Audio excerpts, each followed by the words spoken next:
ठंडी माटे हजू पण राह जोवी पड़शे कारण के हजू जोईए तेवी ठंडी नथी पड़ी रही। हवामान विभागनी आगाही छे आगामी 48 कलाक दरमियान वातावरण सूकू रहेशे। 48 कलाक बाद गुजरातमां 2 થી 3 ડિગ્રી तापमान વધશે। अमदावादमां पण लघुत्तम तापमान 16 ડિગ્રી, गांधीनगरमां 15 ડિગ્રી रहेशे। वेस्टर्न डिस्टर्बन्सनी असरना पगले वातावरणमां बदलाव जोवा मळशे।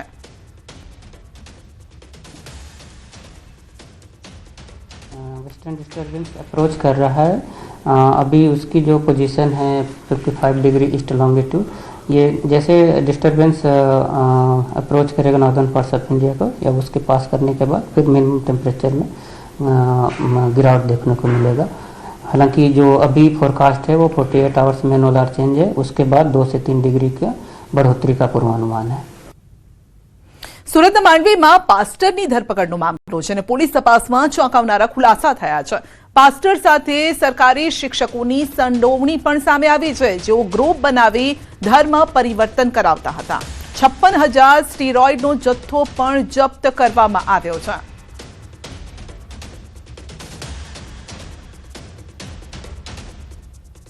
તો 56,000 સ્ટીરોઇડનો જથ્થો પણ જપ્ત કરવામાં આવ્યો છે। લોકોને બહેલાવી ફોસલાવીને ધર્મ પરિવર્તન કરાવાતું હોવાની વિગતો સામે આવી રહી છે। તો પાસ્ટરની ધરપકડ કરવામાં આવીને જેમાં આ વિગતો સામે આવી છે કે શિક્ષકો પણ તેમાં સંડોવાયેલા હતા। અલગ અલગ ગ્રુપ બનાવી લોકોનો માઇન્ડ વોશ કરાતો હોય તે પ્રકારની વિગતો સામે આવી રહી છે। જે આરોપી છે રામજીભાઈ ચૌધરી, જે અગાઉના જે અંકિત ચૌધરી જે આરોપી હતા એના પિતા, એ ત્યાં પીપલવાડા સ્કૂલના પ્રિન્સિપાલ છે અને એમને એક ચેરિટેબલ ટ્રસ્ટ રજીસ્ટર કરાવેલું 2014માં। એ ટ્રસ્ટના તેઓ પ્રમુખ છે।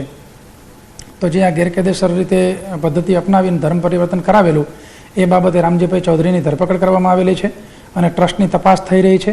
અમે ચેરિટી કમિશનરની ઓફિસથી પણ વિગતો મેળવી છે, અન્ય વિગતો પણ ઘણી બધી મેળવવાની ચાલુ છે અને અમારી ટીમ જે તપાસ કરી રહી છે। એ સિવાય ખાસ અગત્યની બાબત એ છે કે આ ટ્રસ્ટની અંદર જે મેમ્બર છે એમાં રામજીભાઈ ચૌધરી સિવાય અન્ય પણ 2 વ્યક્તિ એવા છે કે જે લોકો શિક્ષક તરીકે ફરજ બજાવે છે અને આ બાબતે પણ અમે જિલ્લા પ્રાથમિક શિક્ષણાધિકારીને જાણ કરેલી છે કે જેથી કરી અને એમના સ્તરે પણ એવો પગલાં લઈ શકે। હિન્દુઓને ધર્મ પરિવર્તન કરાવવાના મામલે કચ્છના એકલધામના મહંતે આપ્યું છે નિવેદન। એકલધામના મહંતે યોગી દેવનાથ બાપુએ આપ્યું છે નિવેદન। ધર્મ પરિવર્તન અંગે કાયદો બનવો જોઈએ। ક્રિશ્ચિયન અને મુસ્લિમો હિન્દુઓને કરાવી રહ્યા છે ધર્મ પરિવર્તન। હિન્દુઓની સંખ્યા ઘટી રહી છે।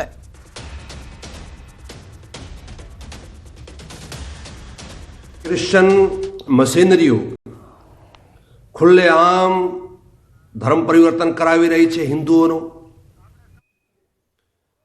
मुस्लिमों है ये जिहादनो एवा घणा बधा प्रोपोगंडा करी अने धर्म परिवर्तन करावी रह्या छे।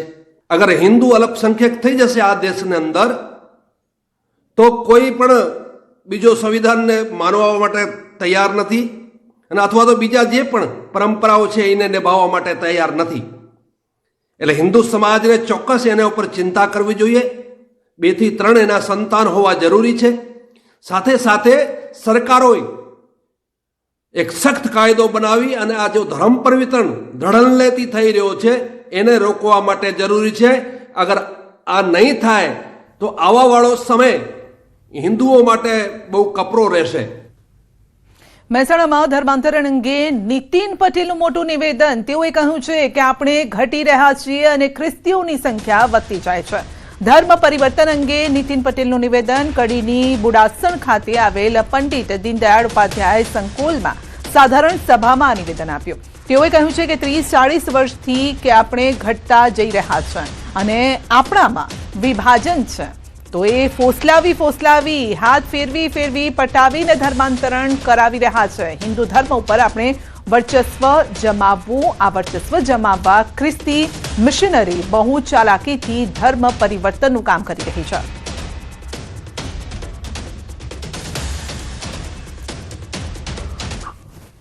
ખબર પડી છે છેલ્લા 25, 30, 40 વર્ષથી કે આપણે ઘટતા જઈએ છીએ, આપણામાં વિભાજન છે। ખ્રિસ્તીઓની સંખ્યા વધતી જાય છે, વધતી જાય છે। મુસલમાનો વળી એક જુદો વિષય છે। ખ્રિસ્તીના મુસલમાનના વિષયને બહુ સીધો સંપર્ક કરવાની, જોડવાની બહુ જરૂર નથી, બે અલગ વિષયો છે. એક આતંકવાદીઓનો પક્ષધર છે, દેશદ્રોહીઓનો પક્ષધર છે, હિંસક લોકોનો પક્ષધર છે, અને એક ફોસલાઈ હાથ ફેરવી પટાઈ અને ધર્માંતર કરાવનારા લોકો છે. બેનું લક્ષ્ય તો એક જ છે કે હિન્દુઓ ઓછા કરવા, હિન્દુ ધર્મ ઉપર આપણે વર્ચસ્વ જમાવવું. આ વર્ચસ્વ જમાવવા ક્રિશ્ચિયન મિશનરી એ બહુ સિફતપૂર્વક, બહુ સલુકાઈથી એ ધર્મ પરિવર્તનનું કામ કરે છે. કપડા આપે, ભણાવે, દવાખાનું કરે, નિશાળ કરે, હોસ્ટેલો કરે, અને પેલા લોકો એમની રીતે હિંસક રીતે એક જ વાત કરી એમનું કામ કરે છે.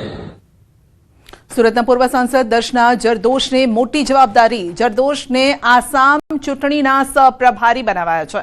ભાજપના અધ્યક્ષ જેપી નડ્ડાએ જાહેર કરી છે યાદી. આસામમાં વિધાનસભાની ચૂંટણીમાં જવાબદારી પૂર્વ સાંસદ અને પૂર્વ રેલવે રાજ્યમંત્રી રહી ચૂક્યા છે દર્શનાબેન. અગાઉ પણ અન્ય રાજ્યોની ચૂંટણીમાં સહપ્રભારી તરીકેની જવાબદારી પૂરી પણ કરી ચૂક્યા છે. તો જ્યાં ફરી દર્શનાબેન જરદોશને એક નવી જવાબદારી સોંપવામાં આવી છે.